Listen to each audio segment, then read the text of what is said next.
ओम नमः सिद्धेभ्यः ओम नमः सिद्धेभ्यः ओम नमः सिद्धेभ्यः।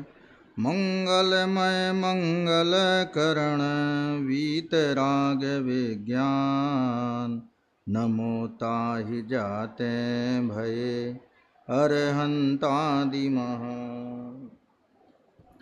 उपस्थित सभी साधर्मी बंधुओं, जैसे कि आज अपन एक गोष्ठी देख रहे हैं, पीठबंध प्ररूपण नाम का पहला अधिकार है जो मोक्षमार्ग प्रकाशक का है। इसमें पंडित टोडरमल जी साहब ने बिल्कुल एक नया प्रकरण जो आपको जल्दी से कहीं देखने नहीं मिलेगा, शास्त्र का आदर्शपना, वक्ता का आदर्शपना और श्रोता का आदर्शपना, माने आदर्श वक्ता, आदर्श शास्त्र, आदर्श श्रोता, इस विषय को उन्होंने बहुत गहराई से खोला है और इतने पहलुओं से इस बात को स्पष्ट किया है जिन पर हमारा ध्यान जाता ही नहीं है लगभग, और जो निहायत बहुत ज़रूरी पहलू हैं जो होने चाहिए, उस बात को हमें समझना बहुत ज़रूरी है। इसलिए टोडरमल जी ने सबसे पहले लिखा आदर्श शास्त्र, माने आदर्श शब्द नहीं है उसमें जो मोक्ष मार्ग के प्ररूपक शास्त्र हैं उन शास्त्रों का स्वरूप बताया है। अपन ने दादा की पूजन में पढ़ा भी है कि वीतरागता की पोषक ही, दादा की पूजन नहीं है, दादा ने जो पूजन लिखी है वो, नहीं तो दादा की पूजन समझ लो। गलत, वीतरागता की पोषक ही जिनवाणी कहलाती है, यह है मुक्ति का मार्ग निरंतर हमको जो दिखलाती है। भाई जब जो वीतरागता का पोषण करे वही जिनवाणी है, बाकी तो सब जनवाणी है और मनवाणी है। जो मन में आ गया सो बोल दिया है, जो लोगों के बीच में प्रचलित है सो बोल दिया, लेकिन जो भगवान जिनेन्द्र देव की वाणी है। इसलिए मान लें शास्त्र की जो परिभाषा पीयूष जी मिलती है वो क्या है, शास्ता यस शास्ति तशास्त्रम, शास्ता के द्वारा, शास्ता माने जिन शासन को कहने वाले उनका नाम है शास्ता, माने तीर्थंकर परमात्मा का नाम है शास्ता, और शास्ता के द्वारा जो कहा गया है वो है शास्त्र। तो वास्तव में शास्त्र यदि कोई है तो वो भगवान के सर्वांग से खिरने वाली दिव्य ध्वनि शास्त्र है, वो मौखिक शास्त्र है। वो कैसा शास्त्र है? वो मौखिक शास्त्र है। और अपने को जो शास्त्र उपलब्ध है वो लिपिबद्ध शास्त्र है, वही जिनवाणी है जो गणधर भगवान के माध्यम से प्रचलित होती हुई, आचार्यों के द्वारा प्रवाहित होती हुई अपन तक पहुंची है। तो तीर्थंकर देव की जो वाणी है वो है शास्त्र, और वे तीर्थंकर देव हैं आदर्श वक्ता। वे कौन है? आदर्श वक्ता। और उन तीर्थंकर देव की वाणी को ग्रहण करने वाले, झेलने वाले गणधर परमात्मा है आदर्श श्रोता। गणधर परमात्मा कौन हुए? आदर्श श्रोता। देखो हमेशा टॉप और बॉटम एक ही एक होता है। क्या होता है? टॉप भी एक होता है और बॉटम भी एक होता है ना। तो ये तो टॉप के हो गए कौन? आदर्श वक्ता, आदर्श श्रोता और आदर्श शास्त्र। ठीक है, अब उनके बाद की अपन बात करते हैं। तो टोडरमल जी साहब ने शास्त्र की जो परिभाषा दी है वो कह रहे हैं कि भाई साहब जो वांचने सुनने योग्य शास्त्र होते हैं उनमें मोक्ष मार्ग का ही पोषण होता है, और मोक्ष मार्ग जो है वीतराग भाव रूप है। जैन धर्म में मोक्ष मार्ग राग भाव रूप नहीं है, राग में मुक्ति की कामना कल्पना भी नहीं की गई है। राग धर्ममय, धर्म रागमय, अब तक ऐसा माना था है। और क्या क्या लिखा आगे? हाँ, सुख होगा अब तक ऐसा माना था। कहने का मतलब यह है कि भाई साहब राग द्वेष मोह का जो पोषण करे वो शास्त्र नहीं है, शस्त्र है। वो क्या है? शास्त्र नहीं है, शस्त्र है। तो वो कह रहे जो वीतरागता का पोषण करे वो शास्त्र है। अब वो कह रहे जो शास्त्र है हिंसा का पोषण करते हैं, वे युद्ध का पोषण करते हैं, वे वास्तव में द्वेष का पोषण कर रहे हैं। जो श्रृंगार आदि के माध्यम से, कौतूहल आदि के माध्यम से, भोगादिक के माध्यम से राग का पोषण कर रहे हैं, वे राग के पोषक शास्त्र हैं। अब कुछ लोग ऐसा कहते हैं, अरे भाई साहब समय सार और गीता ही कही है। हमने कैसे ये कही है बताओ? तो कहने गीता में भी आत्मा को अजर अमर कहा और समय सार में भी अजर अमर कहा, तो कहने एक हो गए। तो हमने आगे भी तो सुनो। कहने क्या सुने? हमने कहा देखो गीता का उपदेश कब दिया गया?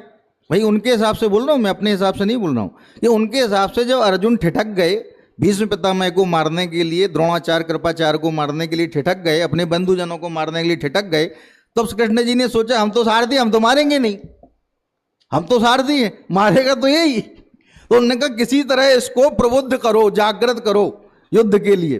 तो उन्होंने कहा कि भैया तुम मारोगे तो मरेंगे नहीं है।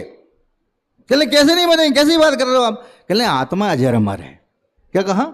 आत्मा अजर अमर है इसलिए मरेंगे नहीं।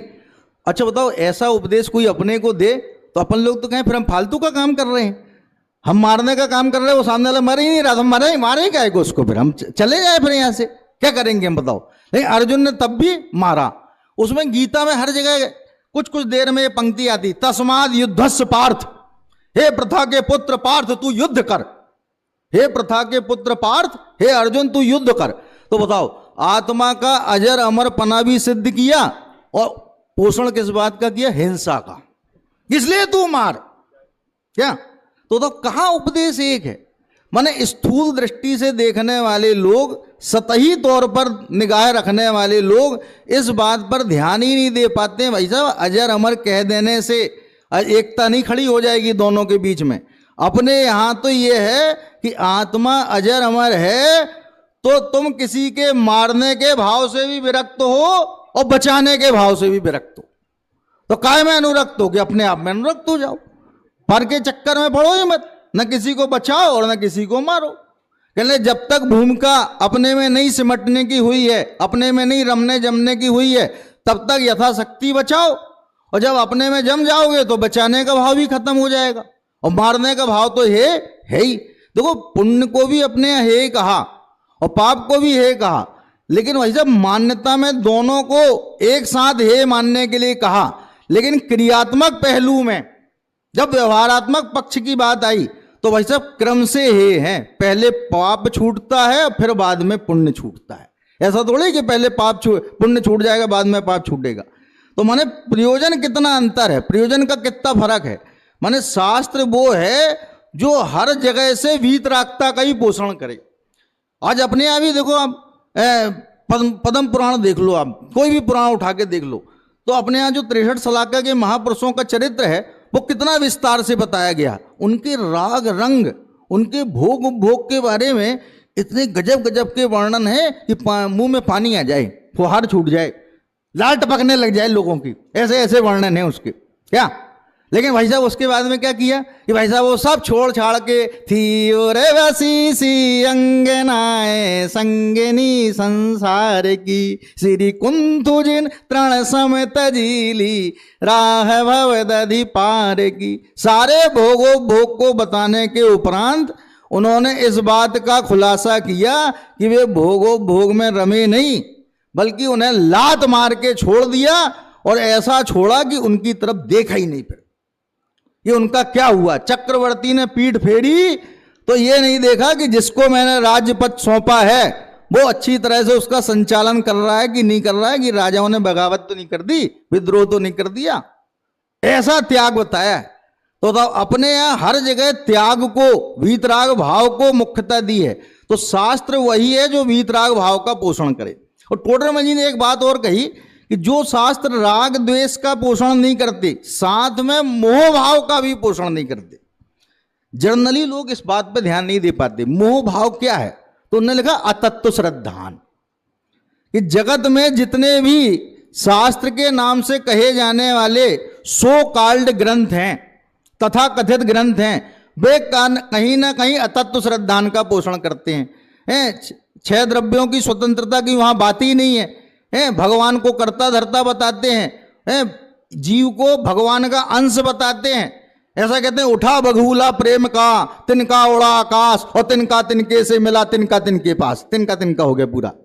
क्या भाई साहब, वो प्रेम का बघूला उठेगा जब आत्मा में परमात्मा के प्रति प्रेम जागृत होएगा, तो ये आत्मा निकल के जाएगा और परमात्मा में जाके गुप्त हो जाएगा। पहले ऐसी पिक्चरें आती जिनकी लास्ट में ऐसा होता था कि एक वो जो मर गया ना, वो तो उसकी जो ज्योति निकली, ज्योति, और वो ज्योति निकली, उड़ी उड़ी उड़ी और ऊपर उड़ के वो एक बड़ी सी मसाल में जाके गुम गई। तो कहले हम कौन है? सब भगवान के अंश हैं हम। तो ये सब क्या है? अतत्व श्रद्धान का पोषण। भाई साहब हमारी सत्ता ही नहीं रहेगी जब, तो हम सुखी हुए कि दुखी हुए बात ही खत्म हो गई। फिर मोक्ष काहे का, जब हमारी सत्ता ही नहीं बची। तो बताओ, ऐसा कहीं जहां अतत्व श्रद्धान का पोषण नहीं है, बल्कि एक एक द्रव्य की, एक एक गुण की, एक एक पर्याय की स्वतंत्रता का जहां उद्घोष है, वो अपना शास्त्र है। भाई साहब, जो वीतरागता की कसौटी पर खरा उतरेगा वही हमारे लिए शास्त्र है, और जो वीतरागता का पोषण नहीं करे, वो चाहे किसी का भी हो, किसी के नाम से भी कहा गया हो, लेकिन वो शास्त्र तो नहीं हो सकता है, चाहे जो कुछ भी और हो, लेकिन वो शास्त्र नहीं है। इस तरह टोडरमल जी ने शास्त्र के, वांचने सुनने योग्य शास्त्र के बहुत सुंदर वर्णन इसमें शास्त्र में इसमें किए हैं, मोक्ष मार्ग प्रकाशक में। अब ये प्रकरण टोडरमल जी ने कितना जरूरी समझा, क्योंकि आपको कहीं भी शास्त्र में ये श्रोता का स्वरूप, वक्ता का स्वरूप और शास्त्र का स्वरूप इतना विस्तार से जैसा टोडरमल जी ने दिया है, वैसा जल्दी से देखने को नहीं मिलता है। इसके बाद में उनने वक्ता की बात की। वो कहते वक्ता कैसा होना चाहिए, माने जिन शास्त्रों का वक्ता कैसा होना चाहिए। तो वक्ता के स्वरूप में उनने सबसे पहला जो कथन किया, सबसे पहली पंक्ति जो लिखी, उसमें उनने लिखा जैन श्रद्धान में दृढ़ होए। कैसा होए? हमें जिस बात का खुद ही भरोसा नहीं है, जिस बात का हमें अंदर से खुद ही विश्वास नहीं है, उस बात का हम पिटीशन कैसे कर सकते हैं? उस बात का हम प्रतिपादन करेंगे तो उसमें दम आएगी क्या? बिल्कुल दम नहीं आएगी। देखो, सुनी सुनाई बात जैसे जो होती है ना, जैसे हमने खुद नहीं देखी हो, किसी ने कही हो, वो हमने सुन के दूसरे से कहनी चालू कर दी हो और उसने क्रॉस क्वेश्चन कर दिया, तो हम थोड़े थोड़े अचकचा जाते हैं, क्योंकि हमें खुद तो पता नहीं थी, हमने तो सुनी थी दूसरे से बात, तो हमें कॉन्फिडेंस नहीं होता। तो ये जो कॉन्फिडेंस है ना, इसका नाम है दृढ़ श्रद्धान। तो अगर वक्ता की सबसे पहली योग्यता ये है कि भाई साहब वो जैन श्रद्धान में दृढ़ होना चाहिए। दरअसल उनने ये बात इसलिए कही कि दंसण मूलो धम्मो, भाई दो पंक्तियां अपने मिलती हैं, चारित्रम खलु धम्मो और दंसण मूलो धम्मो। सर्व धर्म का मूल दर्शन है और चारित्र वास्तव में धर्म है। यदि चारित्र वृक्ष है तो उस वृक्ष की जड़ जो है वो श्रद्धा है। श्रद्धा की जड़ पर चारित्र का वृक्ष पुल्लित, पुष्पित और पल्लवित होता है। उन्होंने 4 प्रकार के धर्मों की चर्चा की है। पहला रत्नत्रय धर्म, दूसरा वस्तु स्वरूप का धर्म जिसको वस्तु स्वभावो धम्मो कहते हैं, तीसरा 10 लक्षण धर्म और चौथा अहिंसा धर्म। तो वो कह रहे इन्हीं चारों धर्म का मूल यदि कोई है तो वो है श्रद्धान। इसलिए जैनी वक्ता को श्रद्धानी पक्का होना चाहिए। उनने उसमें लिखा है कि भाई साहब श्रोता तो वैसे ही हीन बुद्धि के हैं, यदि वक्ता कोई अपनी बात पर विश्वास नहीं होगा, अपनी बात का श्रद्धान नहीं होगा, तो वो औरों को कैसे श्रद्धान उत्पन्न कराएगा, औरों को कैसे वो बात समझाएगा। फिर दूसरी बात उन्होंने लिखी, भाई साहब उसमें इतनी बुद्धि तो होनी चाहिए कि जो वांचने सुनने योग्य शास्त्र हैं उनको उचित रीति से वांच सके, उनका उचित रीति से अर्थ कर सके। ऐसा थोड़ी कि कोई भी बात पूछी तो कहले साहब अभी सब कुछ जान लोगे तो केवल ज्ञान में क्या जानोगे। अरे श्रोता ने कोई बात पूछी है, तुम उसका जवाब दे दो भाई साहब, और बहुत तुम्हें नहीं दिक्कत हो रही तो नहीं समझ में आ रहा तो बोल दो कि भाई साहब हमें पता नहीं। लेकिन तुम कह रहे हो अभी सब जान लोगे, मैंने तुम गोलमोल बात क्यों कर रहे हो? सीधी बात बोलो ना, तुम्हें पता नहीं है बात, अभी सब जान लोगे तो केवल ज्ञान में क्या जानोगे। अरे भाई साहब वो जो प्रकरण चल रहा है, जो विषय वस्तु चल रही है, उसका तुम्हें कम से कम अर्थ तो होना ही चाहिए, नहीं होना चाहिए? क्यों भाई साहब, समझ में नहीं बात है? तो वो कह रहे हैं विद्याभ्यास इतना अवश्य होना चाहिए कि जिससे उसको इतनी बुद्धि हो जाए कि वो जैन शास्त्रों का यथा योग्य अर्थ कर सके, मन मर्जी अर्थ नहीं करे। क्या कह रहे हैं? और दूसरी बात क्या है? सम्यक ज्ञान द्वारा सर्व प्रकार से व्यवहार नए के और निश्चय नए के अभिप्राय को पहचानता हो। देखो आचार्य देव किसी अपेक्षा से बात कर रहे हैं और हम दूसरी अपेक्षा से ग्रहण कर लें। क्यों? अपन उदाहरण नहीं पढ़ते हैं, अपन पूछने गए किसी का हाल चाल उससे, और भाई साहब क्या हुआ आपको, हमने सुना आपकी तबीयत बड़ी खराब है, तो कहले नहीं हमें क्या हुआ, हमारी तो पर्याय को बुखार हुआ है। तो ठीक है, तुम्हारी पर्याय को ले जा रहे डॉक्टर के पास। क्यों? अब बताओ, वो पूछ रहा है तुम्हें, वो पर्याय से ही पूछ रहा है, व्यवहार से ही पूछ रहा है, तो उत्तर काय में देना चाहिए? व्यवहार से ही उत्तर देना चाहिए, और तुम उत्तर दे रहे हो निश्चय का। इसको कहते हैं निश्चय जो है खाने वाली दवाई नहीं है, लगाने वाली दवाई नहीं, खाने वाली दवाई है, और व्यवहार लगाने वाली दवाई है। तो हम लगाने वाली दवाई को खा रहे हैं और खाने वाली दवाई को लगा रहे हैं, तो भाई साहब ये नहीं चलेगा। व्यवहार निश्चय का जो स्वरूप है जो उसका यथार्थ अभिप्राय है उसकी पहचान वक्ता को अवश्य होना चाहिए, क्योंकि श्रोता को तभी तो वो समझा पाएगा। ठीक है ना। अब इसके बाद में उन्होंने ये बात लिखी है, उपदेश सिद्धांत रत्नमाला का एक कोटेशन उसमें दिया है। उसमें लिखा है बहुगुण विज्ञान लयो, बहुगुण विज्ञान लयो असुत्त भाषी तहावि मुत्तब्बो जय वरमणि संयुक्तो विघैरो विसहरो लोये। क्या ये जो है उपदेश सिद्धांत रत्नमाला में ये छंद आया है, इसमें उन्होंने लिखा है भाई साहब कोई बहुत विद्या संपन्न हो, बहुत छंद व्याकरण न्याय अलंकार, ठीक है, इन सब का बहुत गहरा अध्येता हो, बहुत गहरा जानकार हो, और क्षमा आदि अनेक दयाशील संयम इत्यादि गुणों का धारी हो, बहुत गुण और विद्या का निधान है।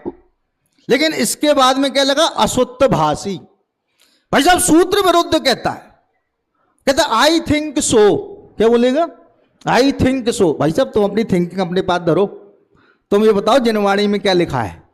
तुम्हारी थिंकिंग नहीं चलेगी यहां पर, यहां जिनवाणी चलेगी। तो आई थिंक सो से काम नहीं चलेगा, उसमें यह कहना पड़ेगा ये जो बात मैं कह रहा हूं डंके की चोट, ये इस ग्रंथ में इस जगह पर लिखी हुई है, और किसी को विश्वास ना हो तो खोल के देख ले, तब भाई साहब वो सूत्रभाषी कहलाएगा। नहीं तो वो कह रहे हैं असुत्त भाषी, माने जो सूत्र के विरुद्ध कथन करता है, शास्त्र में कुछ लिखा है उसके विरुद्ध जो कथन करता है वो उसी तरह छोड़ने लायक है जैसे कि सांप मणि संयुक्त हो। मणिधारी सांप होते नहीं होते, तो रख लें जेब में मणिधारी सांप को। क्यों कह लें भाई साहब दूर फेंको, दूर है, क्या कर रहे हो, मणिधारी सांप है ये, डस लेगा, पानी भी नहीं मांग पाओगे। क्यों, तो कह रहे वो वक्ता उसी तरह त्याज्य है। और बताओ कितनी बड़ी कसौटी दी है, आप सोचो जरा।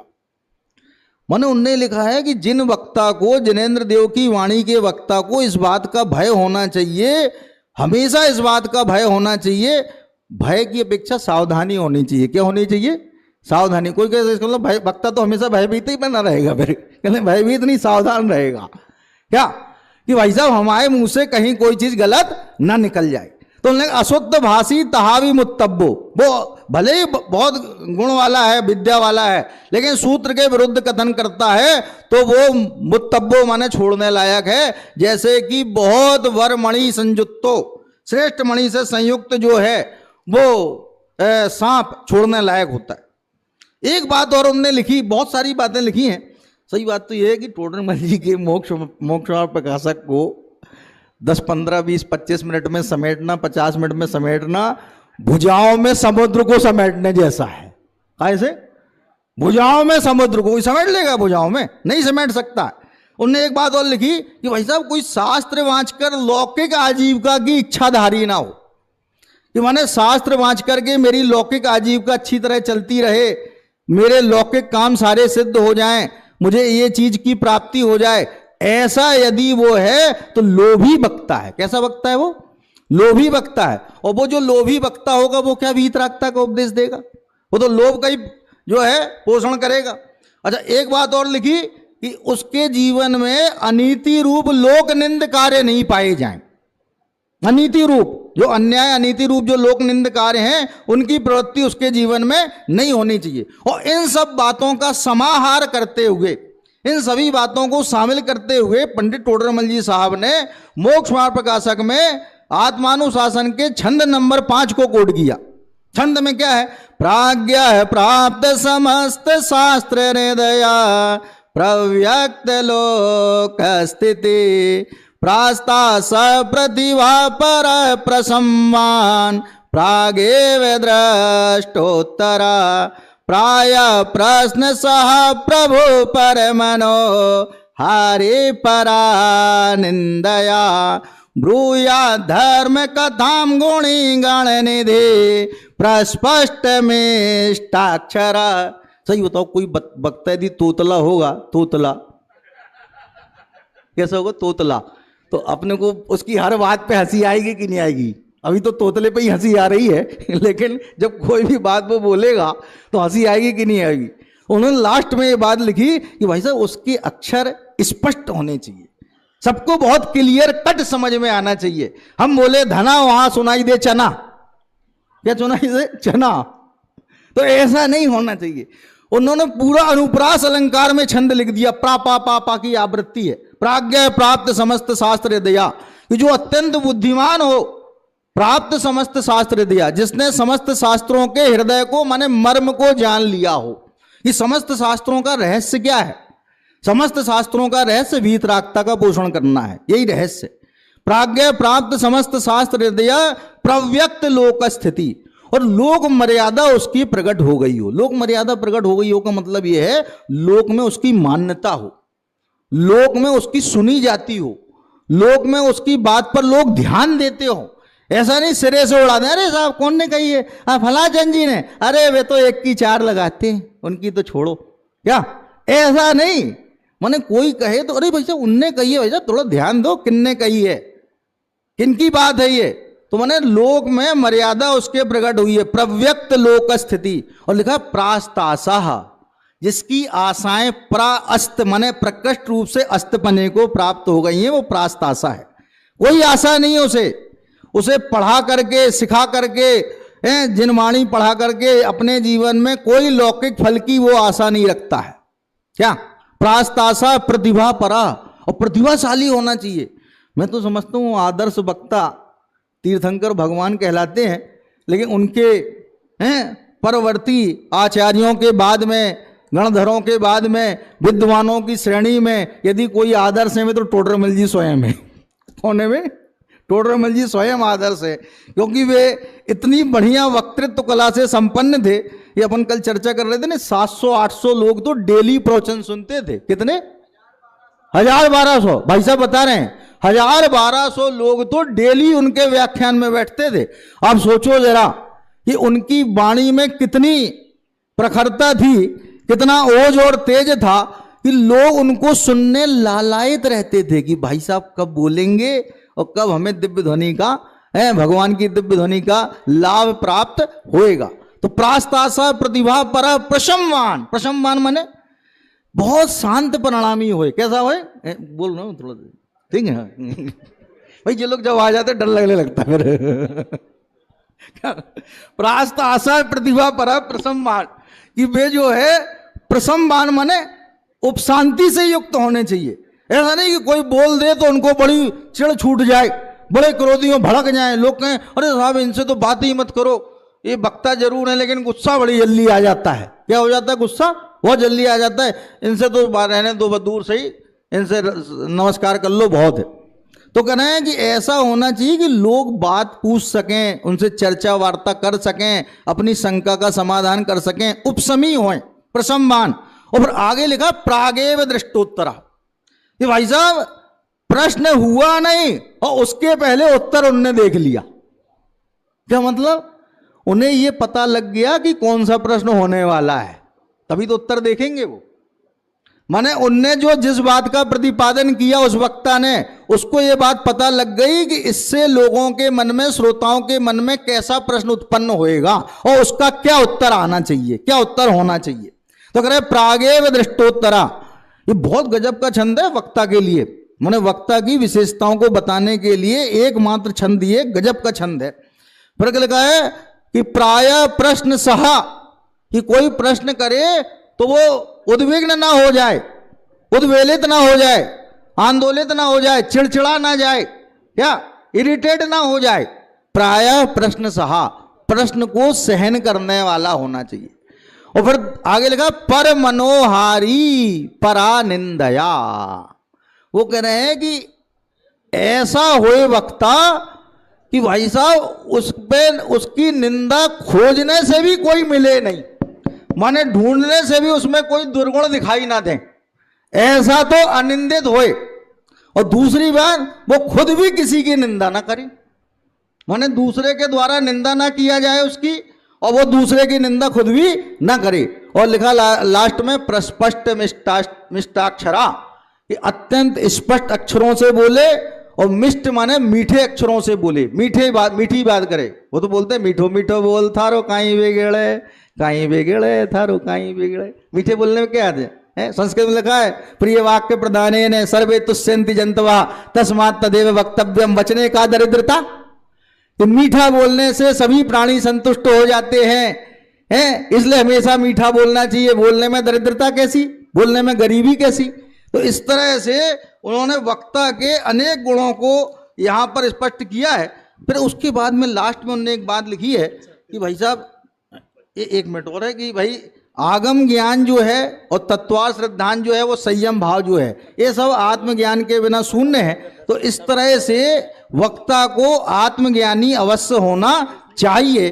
फिर श्रोता की बात में उन्होंने सामान्य श्रोता के स्वरूप में लिखा है, भली होनहार है जिसकी उसको ऐसा विकल्प आता है, ऐसा विचार आता है कि मैं कौन हूं, मेरा क्या स्वरूप है, और ये जो चरित्र बन रहा है इसका क्या फल लगेगा, और ये मेरे भाव हो रहे हैं इसका मुझे क्या परिणाम आएगा, और मैं दुखी हो रहा हूं तो उस दुख के दूर होने का क्या उपाय है। वो कह रहे ऐसा यदि किसी श्रोता को भाव आता है तो नियम से उसकी भली होनहार, क्या वो नियम से कुछ भावों में मोक्ष जाने वाला है, ये बात बिल्कुल तय है, तभी उसको इस प्रकार का भाव आता है। ये प्रकरण बहुत बड़ा है, बहुत संक्षिप्त समय में व्यक्त नहीं किया जा सकता है, फिर भी थोड़ी बहुत अपन ने चर्चा की है। और हम भी इस प्रकार आदर्श शास्त्र, आदर्श वक्ता और श्रोता के अपने जीवन में पहचान करके आत्मकल्याण प्रशस्त करें, इसी मंगल भावना से विराम लेता हूँ। अनुभव जी, 2-3 प्रश्न है मेरे। हाँ जी बताइए।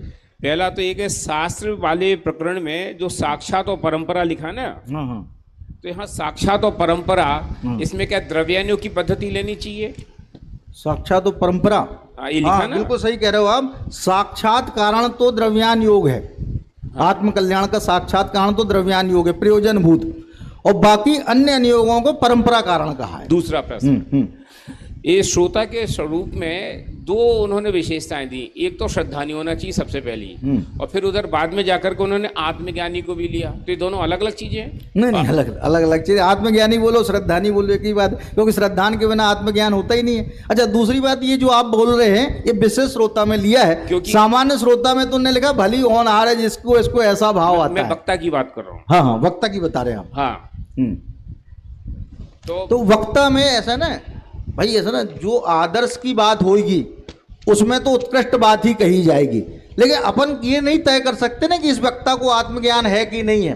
दादा ये बात कई बार बोलते थे कि सम्यक दर्शन हो जाता तो कोई सींग थोड़ी उगाते हैं। देखो, इसलिए इसने सबसे बाद में लिखा ना, हाँ, आत्मज्ञानी हो तो सच्चा वक्तापना होता है। बिल्कुल सही बात। और श्रद्धांत तो उन्होंने पहले लिया, तो ये दोनों अलग अलग हैं कि एक है? भाई कितने पेज पे आप बता रहे हो? ये पेज नंबर 14 पे देखो नीचे से, और उधर पेज नंबर 16 पे है। हाँ हाँ, 16 पे जो है आगम ज्ञान है, इसी की बात अपन कर नहीं, रहे थे। आत्मज्ञानी, इसलिए आत्मज्ञानी हो तो सच्चा वक्तापना होता है। बिल्कुल सही बात है भाई। वो और इधर 14 नंबर पेज पे ऊपर से 3-4 लाइन, और श्रद्धान ही सर्वधर्म का मूल है। वो दरअसल वो इसलिए बोल रहे हैं कि उनने एक गाथा भी कोड की है। प्रश्न ये है कि क्या हम इनको दोनों को अलग अलग कर सकते हैं? आगम ज्ञान को और नहीं, आत्मज्ञान को और आत्मज्ञानी को क्या अलग अलग कर सकते हैं? भाई श्रद्धानी और आत्मज्ञानी अलग अलग इसलिए नहीं किए जा सकते हैं कि भाई साहब जो आत्मज्ञानी वही आत्मश्रद्धानी होता है, बिना आत्मज्ञान के आत्मश्रद्धान संभव नहीं है। इसलिए आत्मज्ञान यदि किसी को है तो अपन तो ये मानेंगे के चलेंगे ना कि आत्मश्रद्धानी भी है वो, क्योंकि ये बड़ा कठिन हो जाएगा, इसलिए पूछ रहा हूँ मैं। तो नहीं भाई, पीयूष जी का इशारा किस तरफ है, वो ये बोल रहे हैं कि भाई साहब फिर इतने सारे जो वक्ता हैं इनका इशारा मैं समझ रहा हूं, तो इनके आत्मज्ञान की क्या प्रामाणिकता है? फिर देखो, दादा एक बहुत बढ़िया बात बोलते थे, पीयूष जी ने चूंकि बात छेड़ दी है तो छोड़नी नहीं चाहिए। दादा ये बात बोलते थे कि भाई साहब लोग हमसे कहते हैं कि आप सम्यक दृष्टि हो कि नहीं हो, तो मैं उनसे पूछता हूं कि मैं मिथ्या दृष्टि हूं, सिद्ध करके बताओ। तो ऐसी परिभाषा में बनाना कि जिसको देखा नहीं जा सके। नहीं, तो परिभाषा नहीं है, स्वरूप बनाया वो भाई साहब। परिभाषा तो ऐसा ना, परिभाषा तो उन्होंने जो है आदर्श वक्ता की तीर्थंकर के रूप में स्थापित कर दी, लेकिन जो यथासंभव यथा भूमिका में है। अब अपन ये सोच लें, मान लो कि किसी को आत्मज्ञान नहीं हुआ है तो जिनवाणी का जितना प्रचार प्रसार आज सब हो रहा है इसे बंद करते हैं अपन। यही तो पूछ रहा हूँ। नहीं करना चाहिए, बंद करना चाहिए। इस बात का क्या संतुलन बिठाया जाएगा? भाई संकलन ये बिठाया जाएगा, अपन इस दिशा में बढ़े। माने यदि अपने को आत्मज्ञान नहीं हुआ है और हम फिर भी वक्ता बने हैं तो हम आत्मज्ञानी वक्ता बने, ऐसा हमें संकलन इसका। तो जो आत्मज्ञानी नहीं है वह वक्ता की पूर्व भूमिका में, ऐसा कह लें। बिल्कुल सही। चलो।